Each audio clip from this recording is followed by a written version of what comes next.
And hello YouTube, and welcome back to another episode of the Zone TV Movie Entertainment with me, your host Jonathan, once again bringing you my thoughts and review for last week's episode of Star Wars The Bad Batch Season 1, Episode 14.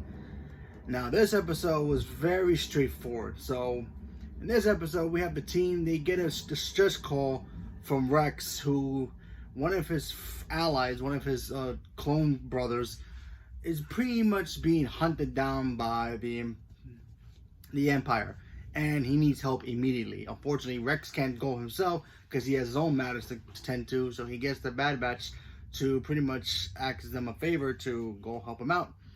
And they end up going to this planet to try to find them, and we get to start seeing kind of the slow start of how the stormtroopers are getting built into the Star Wars lore. Now, if you don't know, in the Star Wars canon, Clone came first, then the Empire got rid of them when they took control of power, and then the Stormtroopers came in, when they started recruiting soldiers from all over the galaxy who believe in the Empire's cause, and they wanted to be recruited by them, and they become Stormtroopers. So we got to see the early versions of them in this, and of course, as always, Stormtroopers don't shoot pretty well anyway. We got a glimpse of that as well. So the team ended up meeting up with the clone trooper. They ended up saving him. And they ended up, learning some information about how the clones are now being replaced by stormtroopers, by just regular people who, like I said before, who believe in the cause of the Empire.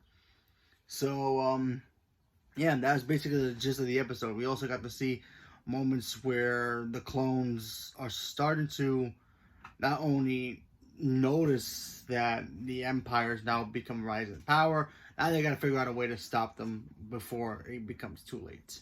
Unfortunately, we all know how it ends up anyway for them, so it should be very interesting to see what's gonna happen moving forward. But it was cool to see the fact that we got to see the early stages of the stormtroopers, so that was cool. And of course, seeing them not be able to shoot properly still makes sense. Even the people of Kamino are starting to think that the Empire is going to either murder them or deactivate their clones by deactivating them, shutting them down permanently, or vaporizing them for the end of the Earth. So we should be seeing some of that pretty soon of what's actually going to happen to the rest of the clone army. Because now that the Empire is in charge, they're going to be moving away from the clones and heading towards the Stormtrooper era. So. And it should be very interesting to see what they're going to do moving forward. But anyway, like I said, that was a very short review for me. Like I said, nothing really too super important happened, except the fact that we got to see the birth of what the Stormtroopers are supposed to be.